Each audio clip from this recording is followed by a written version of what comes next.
What's up everybody? I'll get straight to the point of this video. There's a new epidemic spreading our world today like crazy that's affecting people of all ages, of all races, of all backgrounds, of all religious beliefs and even no religious beliefs. People are developing sexual dysfunctions caused by today's high-speed internet porn. And I know some of y'all just said, yeah right, or I've watched porn for years and I'm just fine brah. Well, if that's you, or even if it's not, please stick around for the rest of this video as I share my story and history with porn and how it affected me personally.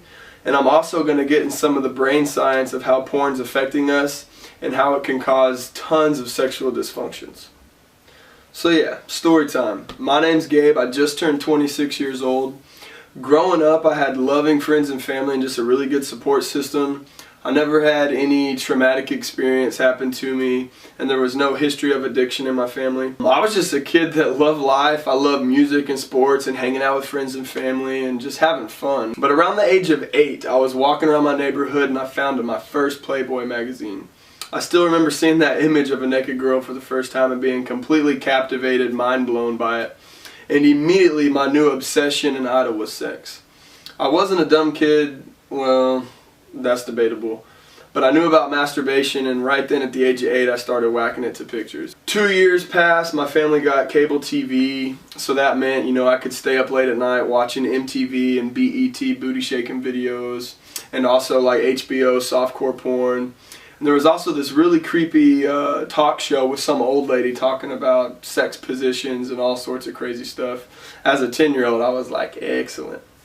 And my parents had no clue, they would come in my room, make sure I was asleep, and I would do the fake out, and as soon as they left I was up again turning on the TV, staying up till 3 or 4 in the morning.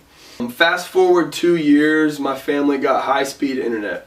And this is when things got bad real quick. And it wasn't that big of a deal. All the kids at school were talking about it. We'd exchange pieces of paper with websites of where we could get free porn and how to hide it from our parents. Sex and pornography was becoming part of our culture, even as a middle school kid, a teenager. So I continued to watch porn all through middle school, pretty much seeing everything there is to see in porn land. And I also became sexually active in 8th grade.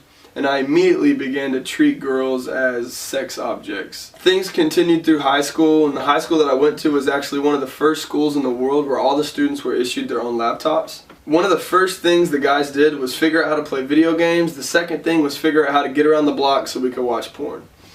You had the scenario where, the teacher's teaching up front in class and I'm in the back with my friends watching porn in class. I wish I could go back and just slap myself in the face. So, continued watching porn and having sex through the end of high school and into college. People that know me know that I'm usually real outgoing and motivated to do things.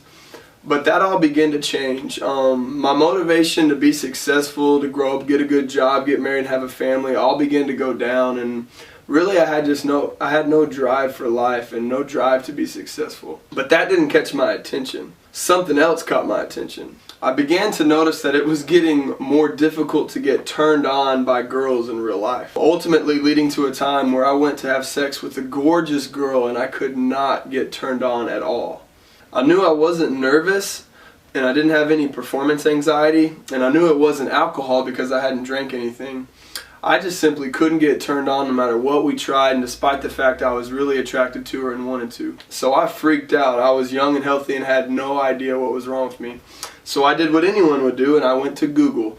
I remember typing in young guy boner problem, and what I found completely blew my mind. I found forums where thousands of guys, young and old, were talking about how they had one problem. They couldn't get turned on to a girl that they were attracted to. But reading their stories, there was one thing in common with all their stories: years of porn use. As I was reading, I saw a test to do to see if your erectile dysfunction was caused by porn.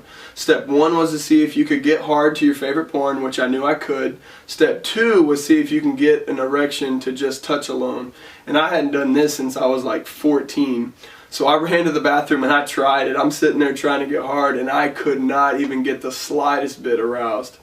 And I even tried using my imagination and still nothing worked. I decided then and there that I was done with porn for good.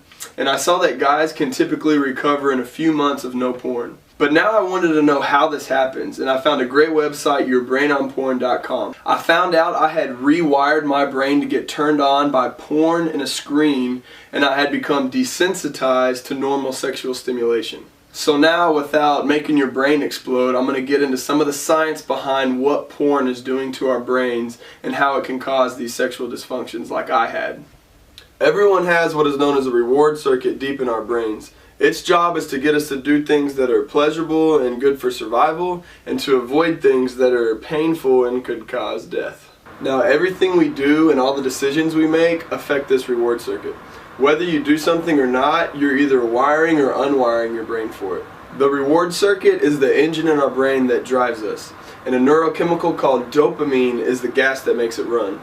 Dopamine is all about seeking and searching, and it's behind our pursuit of sex and other rewards and long-term goals. The more dopamine that's produced in your brain, the more you want something. Sexual stimulation and orgasm provide the biggest natural blast of dopamine that your brain can get. If you continually engage in something rewarding or that releases a lot of dopamine, your brain also releases a molecule called delta phos B.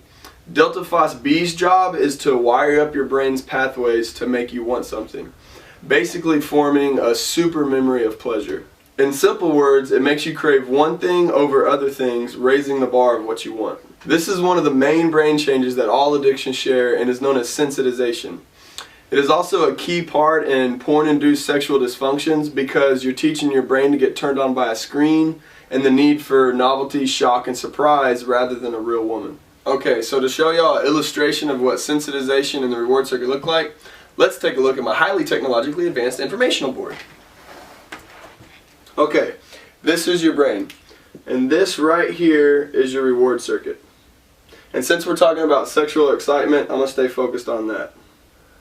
Alright, so whenever you're sexually excited, the heart of the reward circuit, the big green dot, known as the nucleus accumbens, sends a signal to the red dot, the hypothalamus, which then sends a signal down your spine, ultimately to your willy, giving you an erection. Now for older guys who have blood flow problems, their problem is in the penis, but for younger guys who've been watching a lot of porn, our problem's in the brain.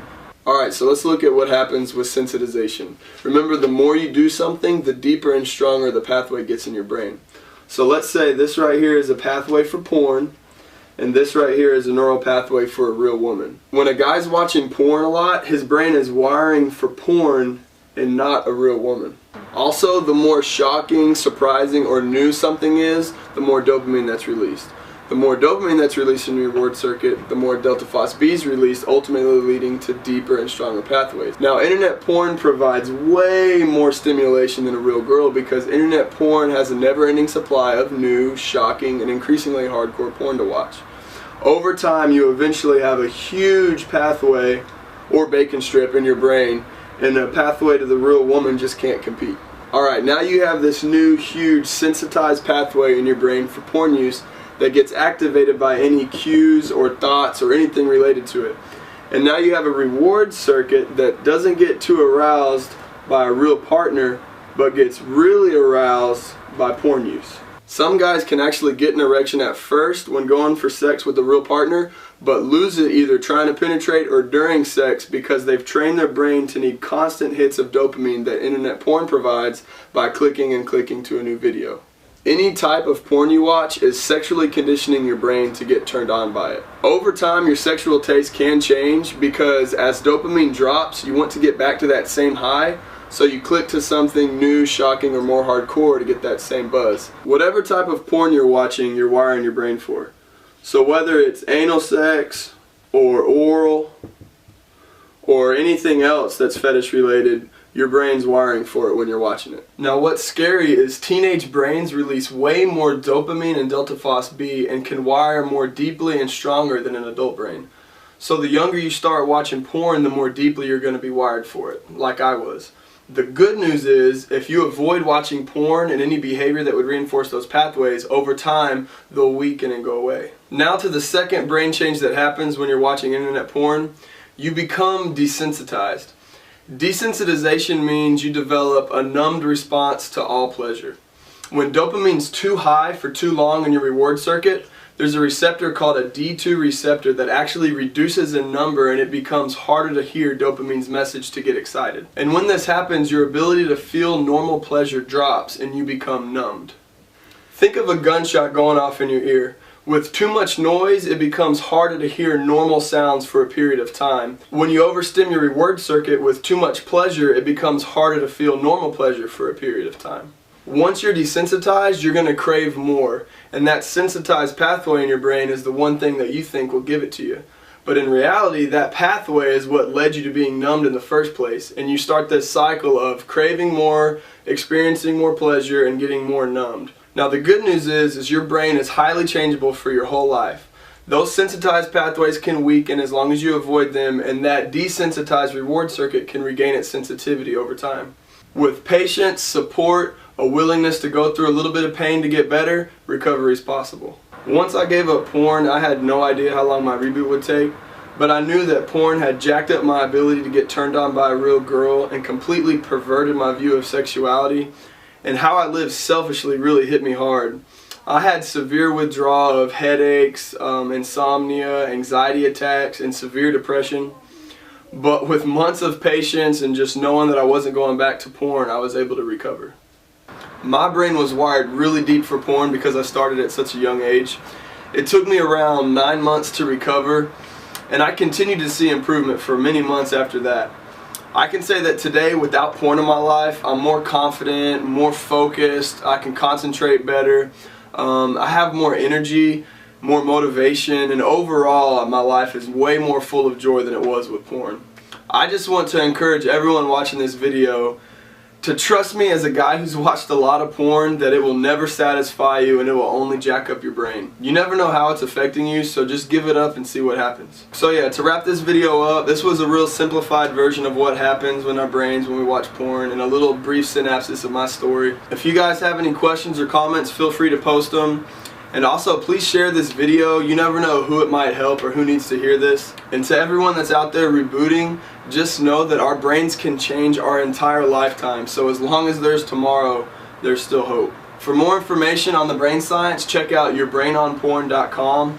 Gary Wilson did a great job with all the science behind this, and all the research and sources are going to be cited on his site. Or visit a forum for support where there's thousands of guys and girls talking about recovery and giving advice. Like, a great website is yourbrainrebalance.com, or you could go over to reddit.com/r/nofap. And if you or a loved one want advice on quitting porn and rebooting your brain, you can check out my advice video titled Porn-Induced ED Reboot Advice.